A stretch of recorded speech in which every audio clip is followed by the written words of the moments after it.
Good morning student, today we continue our chapter light. Previous lecture में हमने light की basic चीज़ें जो थी वो डिस्कस कर ली थी। आज हम डिस्कस करते हैं मिरर को। मिरर भी हम कर चुके थे वैसे, ठीक है। तो मिरर क्या होता है, कोई भी अगर आपका ऑब्जेक्ट है, ठीक है, और उसके पास रिफ्लेक्टिंग सरफेस है तो वो किसकी तरह एक्ट करेगा, मिरर की तरह। तो मिरर में आपको पता है आपके टू टाइप्स के मिरर थे, प्लेन मिरर और स्फेरिकल मिरर।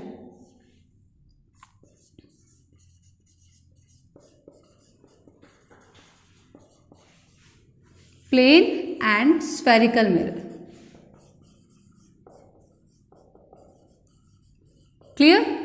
प्लेन मिरर हम डिस्कस कर चुके थे। क्या थे प्लेन मिरर? प्लेन मिरर वो मिरर होता है जिसका रिफ्लेक्टिंग सरफेस प्लेन होता है।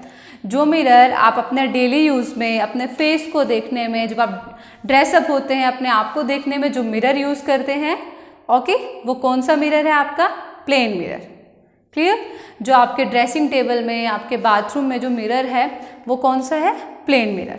तो प्लेन मिरर की आप कुछ कैरेक्टरिस्टिक स्टडी करते हैं कि जो इमेज ये बनाता है वो कैसी बनाता है, कितने डिस्टेंस पे बनाता है, ठीक है। तो वो डिस्कस कर लेते हैं फर्स्ट हम, ओके। तो कैरेक्टरिस्टिक्स,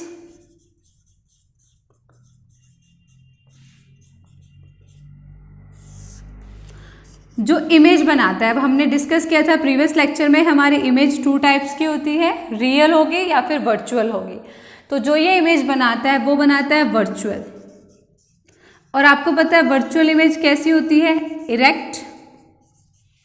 तो प्लेन मिरर जो इमेज फॉर्म करेगा वो हमेशा कैसी होगी? Virtual and erect, clear. दूसरी बात करते हैं साइज की, कि जो ऑब्जेक्ट है और इमेज, क्या कोई साइज में डिफरेंस होता है?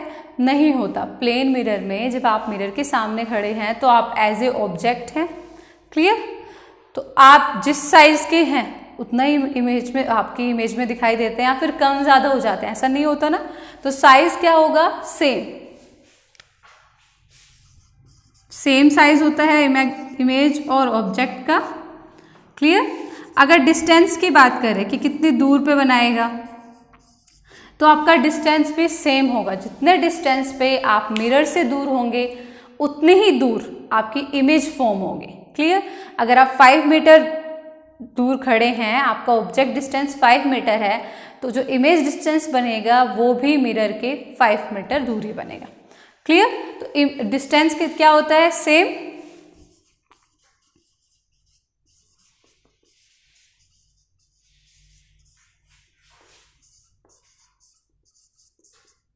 सेम डिस्टेंस होता है ऑब्जेक्ट का भी और इमेज का भी, ओके। फोर्थ थिंग जो ये शो करता है आपका प्लेन मिरर, ये शो करता है लेटरल इन्वर्जन। आपने स्टडी भी कर रखा है अपनी 7th क्लास में। लेटरल इन्वर्जन मतलब साइडवेज रिवर्स्ड हो जाना। जैसे आपकी जो लेफ्ट साइड है वो राइट दिखती है, जो राइट है वो लेफ्ट। तो क्या शो करता है? Lateral inversion. That's mean sideways reversed. कैसे आप परफॉर्म करके देख सकते हैं इस तरह से, वैसे आप लोगों को पता होगा पर मैं बता देती हूँ।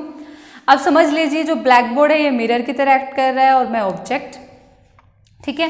तो अगर मैं अपना ये वाला हैंड मूव करती हूँ तो आप सभी को पता है मेरा लेफ्ट हैंड है ये, पर जो इमेज फॉर्म होगी उसमें ये ऐसा दिखेगा।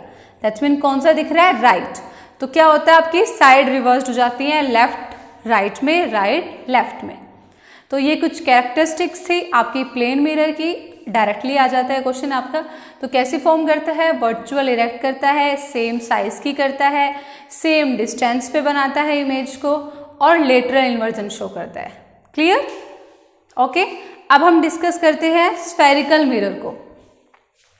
स्फेरिकल मिरर आपको पता है जिसका रिफ्लेक्टिंग सरफेस कैसा होता है? पार्ट होता है किसी होलो स्फेयर का। तो वो मिरर कैसा है आपका? Spherical mirror. और आपने स्फेरिकल मिरर के पार्ट भी डिस्कस किए हैं, कनकेव और कन्वेक्स मिरर। एक बार फिर से स्टडी कर लेते हैं डायग्राम के साथ उनके। स्फेरिकल मिरर आपके टाइप्स के होते हैं 2, कनकेव मिरर और कन्वेक्स मिरर।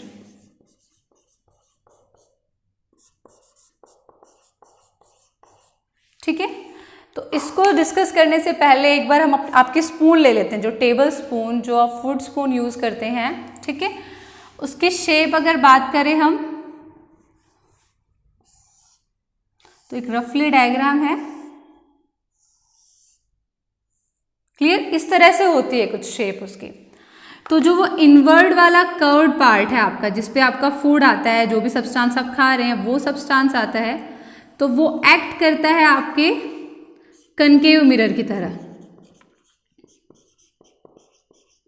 क्लियर। और जो बैक साइड वाला पार्ट है आपका,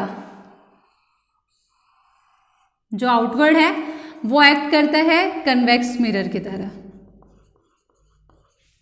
ओके। तो कनकेव मिरर कौन सा मिरर होता है? जिसका रिफ्लेक्टिंग सरफेस कर्व्ड होता है इनवर्ड, वो कैसा है? कनकेव। और जिसका रिफ्लेक्टिंग सरफेस कर्व्ड होता है आउटवर्ड, वो कैसा है? Convex mirror. अब मिरर whose reflecting surface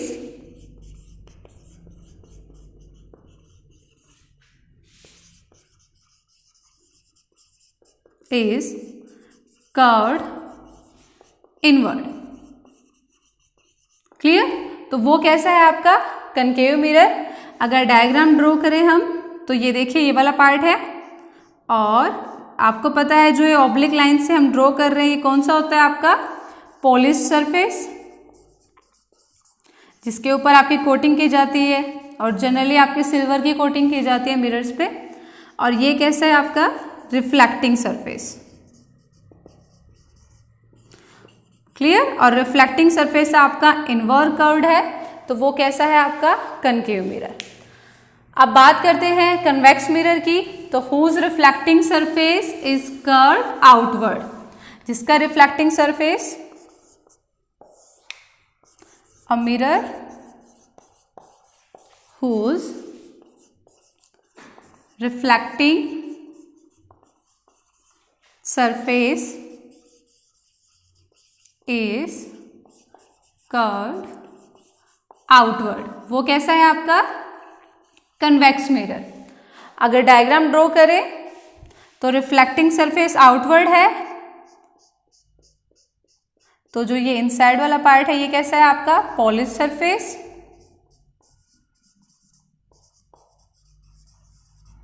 और जो ये आउटवर्ड कर्व्ड हो रहा है, ये कौन सा है आपका? रिफ्लेक्टिंग सरफेस,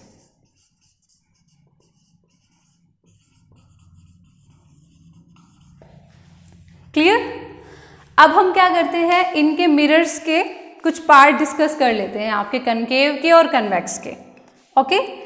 तो देखिए, हमने बोला था दोनों कैसे हैं? स्फेरिकल मिरर हैं, स्फेरिकल मिरर हैं, और पार्ट किसके हैं? एक होलो स्फेयर के पार्ट हैं। तो हम देखते हैं कैसे एक स्फेयर के पार्ट हैं ये, और फर्दर इनके कौन कौन से पार्ट जो हमें डिस्कस करने हैं। तो इधर ड्रॉ कर लेते हैं कनकेव मिरर, ओके। तो एक स्फेयर हम ड्रॉ करते हैं, ठीक है। और आपको पता है जिसका रिफ्लेक्टिंग सरफेस इनवर्ड कर्व्ड है, वो आपका कौन सा मिरर होता है? Concave mirror, okay. तो ये आपका स्फेयर था, ओके। तो यहां पे मैं नेमिंग कर रही हूं M और M डैश। ये वो पार्ट है आपके स्फेयर का, आपके मिरर का, जिस पे रिफ्लेक्शन होगा, ठीक है। और जिस पार्ट पे मिरर के रिफ्लेक्शन पॉसिबल होता है, उसको बोलते हैं aperture. A part of mirror where reflection takes place, जहां रिफ्लेक्शन होगा। उसके बाद आपके मिरर का सेंटर आता है, जिसको बोलते हैं पोल, ठीक है। तो P से डिनोट करते हैं, और क्या होता है? पोल। वो क्या होता है? Centre of mirror, centre of spherical mirror, आपके स्फेरिकल मिरर का जो सेंटर होता है, क्लियर। उसके बाद आपके स्फेयर का एक सेंटर होगा, उसको डिनोट कर रहे हैं C से, और ये जो C है, ये होता है centre of curvature,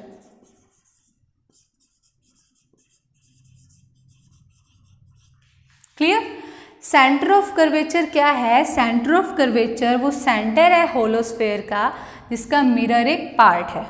okay, further क्या है, एक एक्सिस ले लेते हैं, एक लाइन ले लेते हैं जो पास होती है आपकी सेंटर ऑफ कर्वेचर से और पोल से। थोड़ा सा पोल को, ठीक है, एक हमने लाइन ली, एक एक्सिस ली जो पास हो रही थी आपकी सेंटर ऑफ कर्वेचर और पोल से, उसको बोलते हैं प्रिंसिपल एक्सिस।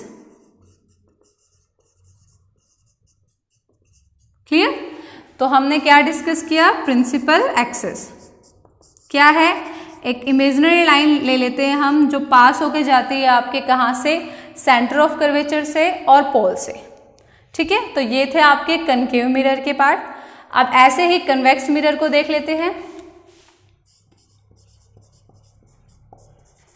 तो कन्वेक्स मिरर भी आपका पार्ट है किसका? एक स्फेयर का। तो फर्स्ट एक स्फेयर ड्रॉ कर लेते हैं आपकी। ठीक है, उसके बाद आपको पता है कन्वेक्स मिरर में क्या होता है कि जो आपका रिफ्लेक्टिंग सरफेस है वो आउटवर्ड कर्व्ड होता है।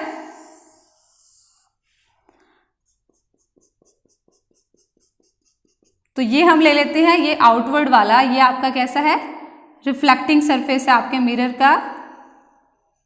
ठीक है, सेम यहां पे भी हम M और M डैश क्या है? ये वो पार्ट है मिरर का जहां पे रिफ्लेक्शन होगा, अपर्चर इसको बोलते हैं। और ये सेंटर ले लेते हैं, वो क्या है? पोल। आपके मिरर का, स्फेरिकल मिरर का जो सेंटर है वो क्या है? पोल। उसके बाद देखो सेंटर ऑफ कर्वेचर यहाँ पे कहाँ था? इनसाइड। पर इस पार्ट में सेंटर तो यही आएगा आपके स्फेयर का। ठीक है, तो वो कहाँ है? आउटवर्ड आपके रिफ्लेक्टिंग सरफेस से। तो जो लाइन पास होगी उसको क्या बोलेंगे? Principal axis. जो आपके पोल से और सेंटर ऑफ कर्वेचर से पास होगी उसको क्या बोलेंगे? Principal axis. क्लियर? तो देखिए यहाँ पे जो आपका सेंटर ऑफ कर्वेचर है वो कहाँ है? रिफ्लेक्टिंग सरफेस के फ्रंट में। और यहाँ पे कहाँ है centre of curvature? Reflecting surface के बैक साइड। तो आपको पहले ये आप डायग्राम आपको पता है कि आपका कन्वेक्स मिरर कैसा, कनकेव मिरर कैसा होता है? ये वाला पार्ट। ठीक है, और कन्वेक्स कैसा होता है आपका? ये वाला पार्ट। तो स्फेयर यहाँ से कंप्लीट करना है, इसका यहाँ से करना है, तो सेंटर कहाँ होगा? इनसाइड, इसका यहाँ पे। क्लियर? तो ये बेसिक था। फर्दर हम डिस्कस करेंगे कि इमेज कैसे फॉर्म करते हैं। ओके, आपको पार्ट याद रखने हैं, pole, centre of curvature, principal axis और अपर्चर। क्लियर? ओके।